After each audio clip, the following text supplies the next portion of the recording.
Veronica,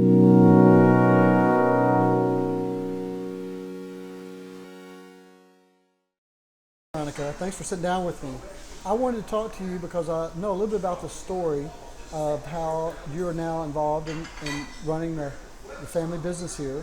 And I thought that'd be interesting to hear for some of our listeners. Tell me a little bit about, let's start with your story though. Okay. And then you can tell us about El Charro. It's got a long history here. Okay. Well, I don't know if I really have a great story. Well, I grew up in Waco, graduated from Riker. I got my bachelor's from Southwest Texas in San Marcos. Worked for the county for 16 years or so.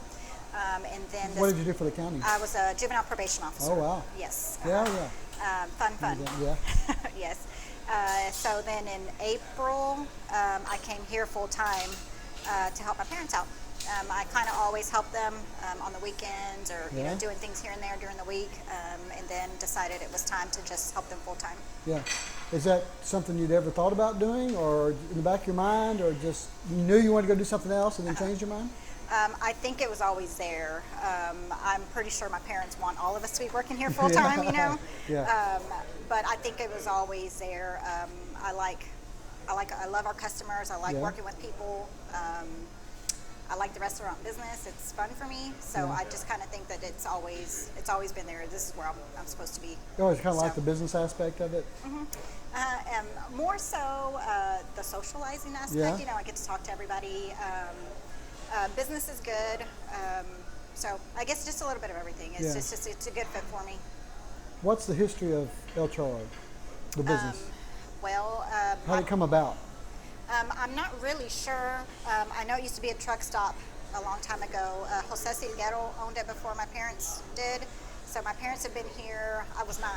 Yeah. I was 9 when they took over. I guess it was an 83-ish that they took over. So they've been here for a little while. So all the time you're growing up, it's pretty much a 7-day-a-week business, the family business, right? Yes. So before, it's funny. So before El Charro, we had another little restaurant, Mexico Lindo. Oh, really? And I tell people the story all the time. We would come home, or we would come to the restaurant after school. My parents would pick us up. Always late. Always late. Yeah. So they would pick us up, and so back then they would deliver our Coke bottles in like these crates, and so they would stack 2 of them up on top of each other so that we could reach like the sink and help them wash dishes or grate cheese or cut lettuce or whatever. Yeah. So that's probably going to get them in trouble. I knew there was a connection here because I too was abused as a child. I grew up in a family business. I tell people, if my parents were alive right now, I'd probably sue them after I learned how much they'd abused me. Because when we were about 7 or 8, started working in the family business. There was an air conditioning contracting business and a sheet metal shop, and when you could haul tools and ride as a helper.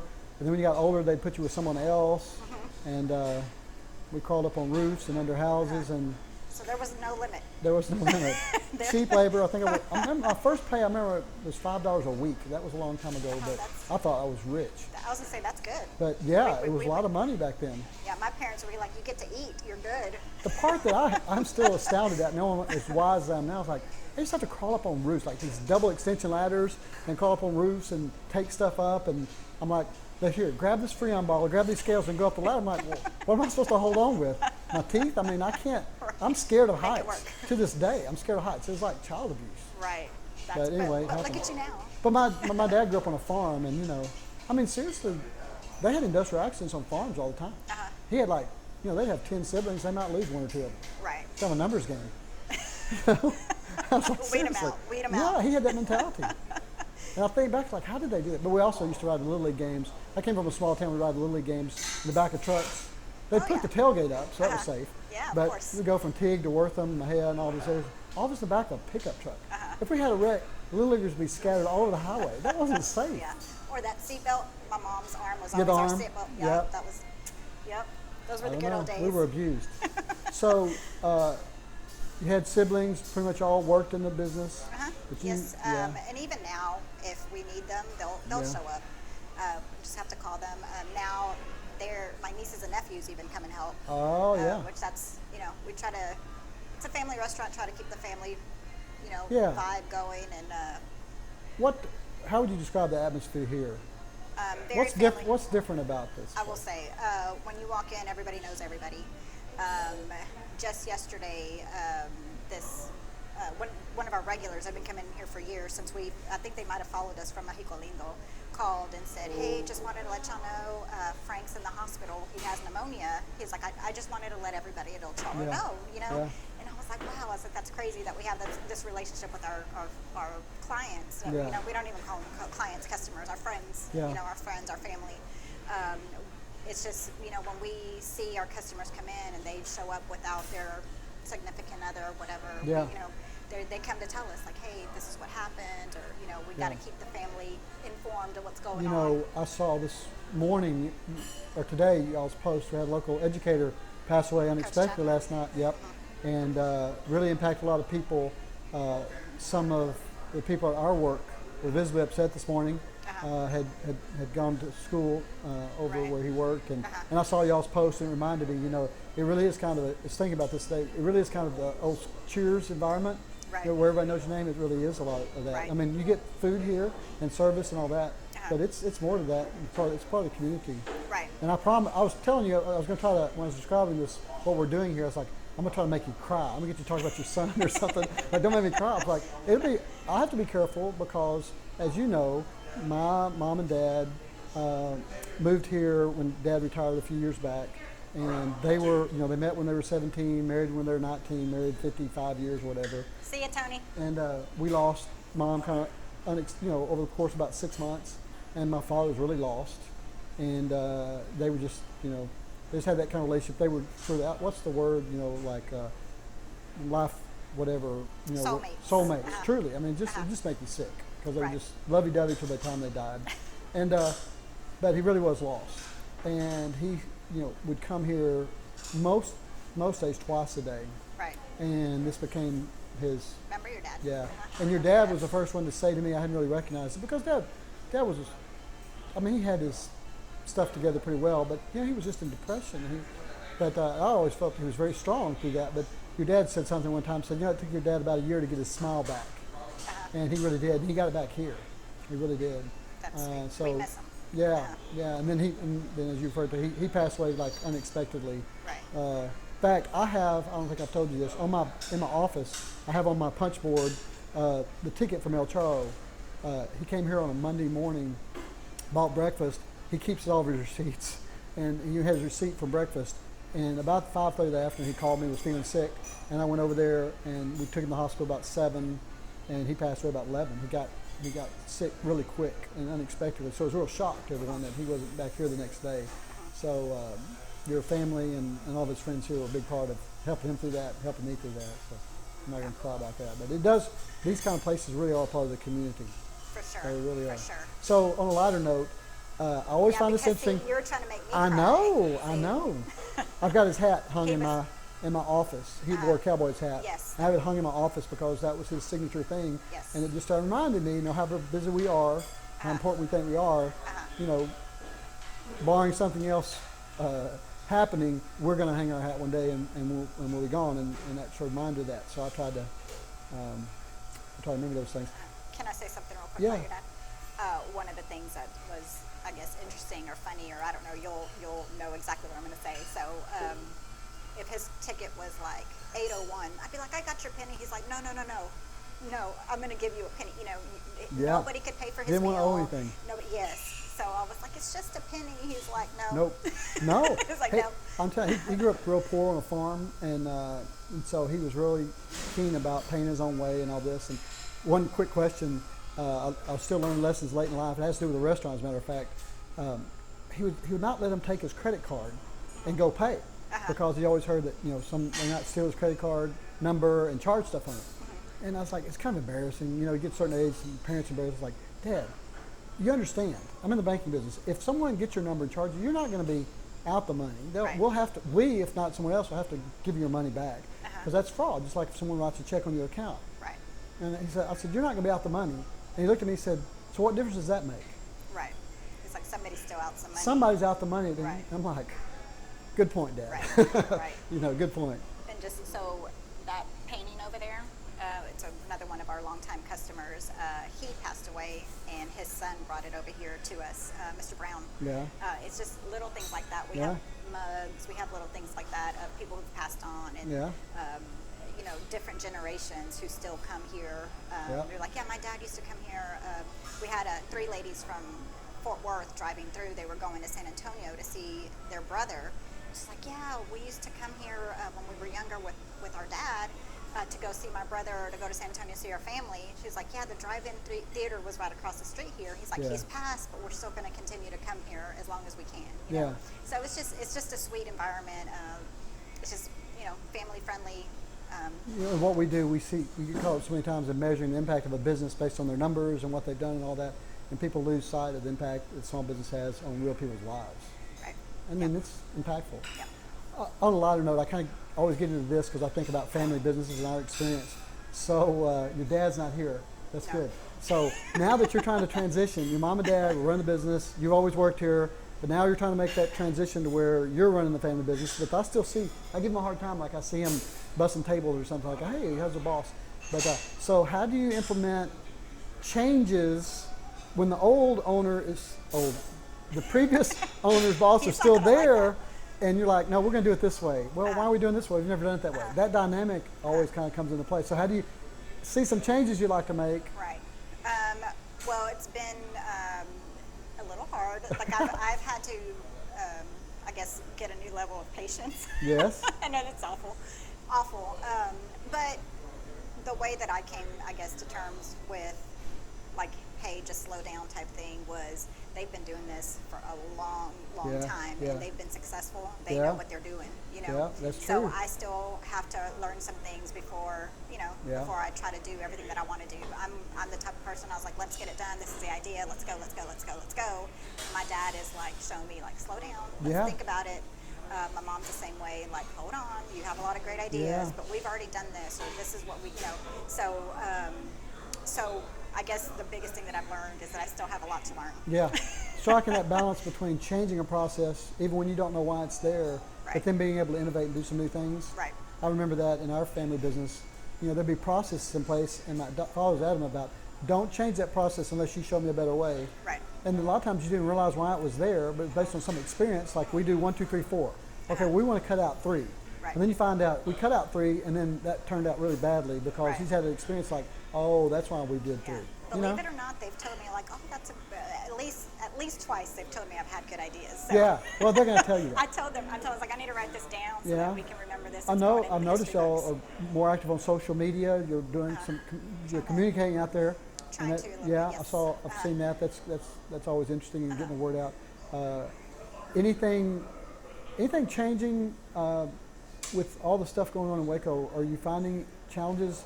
I mean, there's lots of competition, but there's always been competition. But anything that's coming out, and I'm thinking more like I've heard, and I'm not in the business, but I've heard with unemployment rate so low, you know, service staff, it's hard to find, you know, with the demographics of the Baylor students versus, you know, 100 years ago when I was there, a lot of Baylor students worked tables, but the demographics changed. They're not really doing that. Right. Is the dynamic of that changing a little You bit? know what's interesting, because I was just thinking about this too, like all of our staff, like they've been here for years. Yeah. It's very rare that somebody comes in, asks for a job, and only stays here for a little bit. Yeah. They've also become our family. So, Yeah. we, you know, like my parents are godparents to a lot of Yeah. our workers, kids and stuff like that. So we've had, I think Rudy's been here 22 years since we started here, so however long that is, 26, 28, I don't remember. We were just talking about that. Several of our employees have been here for years. So the only one that we always have turnover is on our dishwasher position. Yeah. So, but that's everywhere. Yeah. But like I said, we've been lucky, we've been blessed, and I think a lot of it has to do with the family-friendly atmosphere. The customers get to know our waitresses get to know our customers, even our kitchen staff. I mean, everybody just kind of knows everybody and becomes family. So It makes me smile because I think about so many similar stories. I guess it's in every small business, but in our small business, we had that a lot too. Some people that came to work for us, that was the only job they ever had, and it was great because you got loyalty. We knew each other well. You trust them.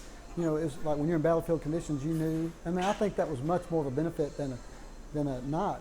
But you also got in situations where sometimes their expectations of the business Right. weren't really realistic, and you felt like saying, they've never worked anywhere else. Right. They understand, no, no, Yeah, we it's don't, not the we're way it family, works. but Right. we don't do that, Right, right. That was always hard. And I was like, man, have you ever tried working somewhere else? Or then I left families to go work somewhere else, and you find out the hard way, like, oh Right. yeah, they don't care about Right, right. you used to have to do this or that. A lot of the changes, have you seen many changes? I know Magnolia Tables opened up over here, Right down the street, and that's been a really, that's been a whole strange dynamic, and the traffic over there. And then with the construction, your father was telling me that he can tell, I guess before they started this major construction, but when there was smaller things going on, the traffic riding on LaSalle, Right. it's getting busier and busier. Is Right. that changing y'all's business at all or anything? Well, I think overall, I think our customers are our regular customers are the ones that keep us in business. Yeah. But we do get a lot of people, because we notice when somebody comes in Yeah. here and they don't fit or they don't belong Yeah. or whatever, we're like, where'd you come from? Yeah. So I always ask them, I'm like, are you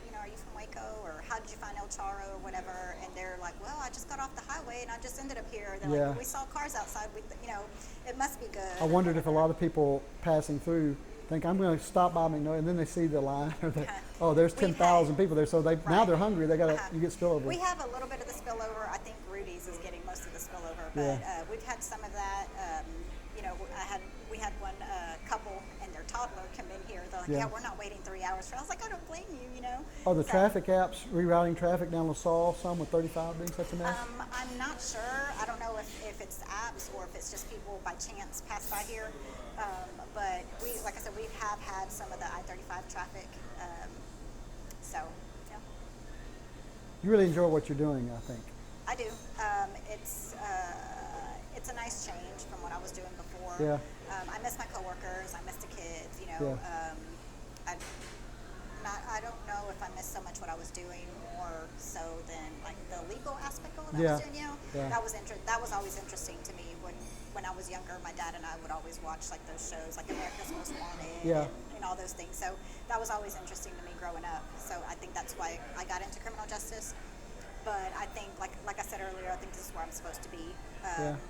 It's just been nice being here and being able to help out my mom and dad.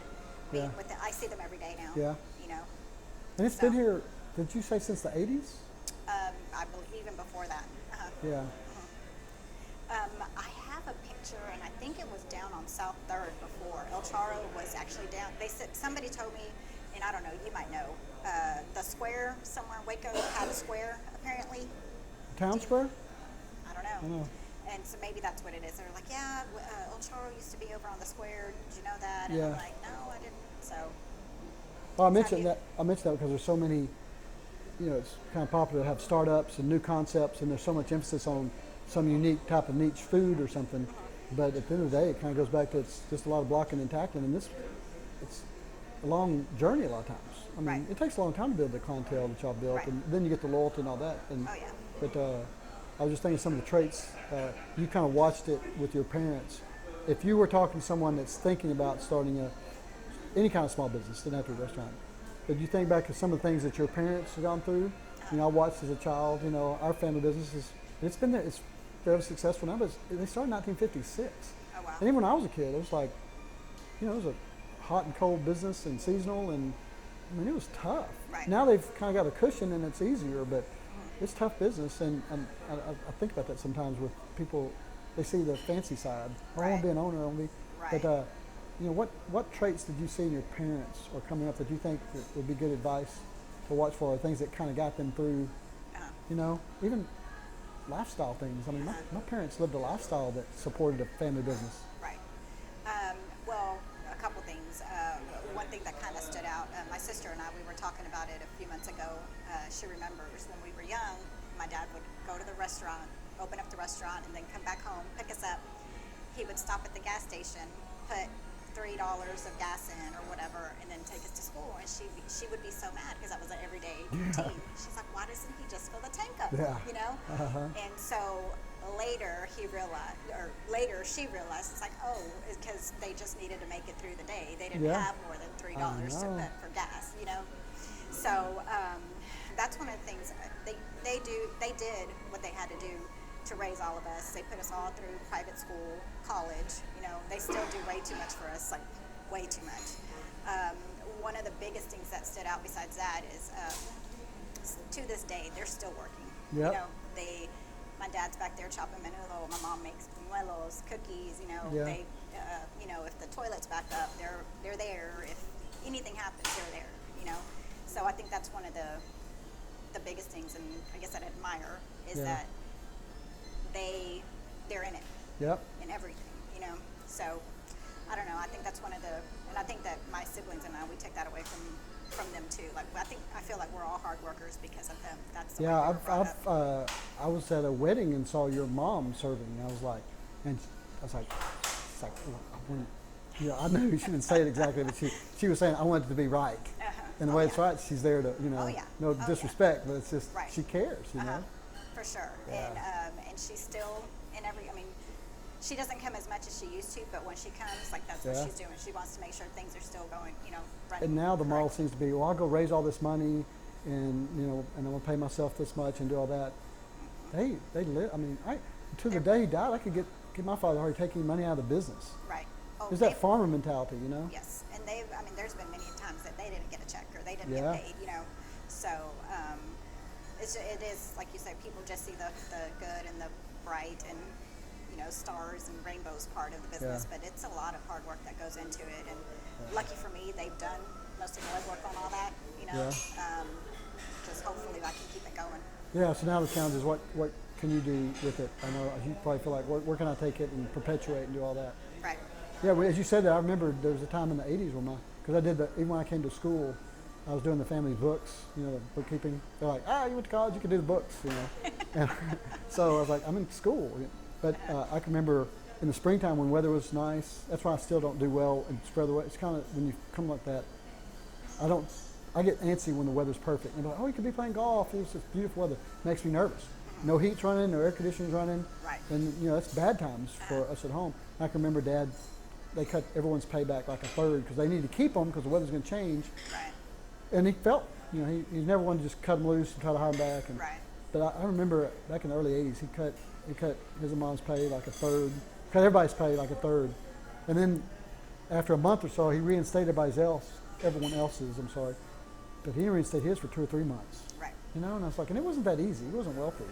So I thought that was just what he did. You know? Right. So I think people need to hear that. Yeah. Need to hear that. And Says then a lot about your dad. you keep working at it, and it tends to work out. So I appreciate you sharing that. Well, I appreciate you sitting down with us. That's a great story, great place. I see your postings. I sometimes comment, it's more than just a restaurant, but this is like a community center. Man. It's a place. For sure. And there's a lot of places like that in Waco. And so we like telling those stories.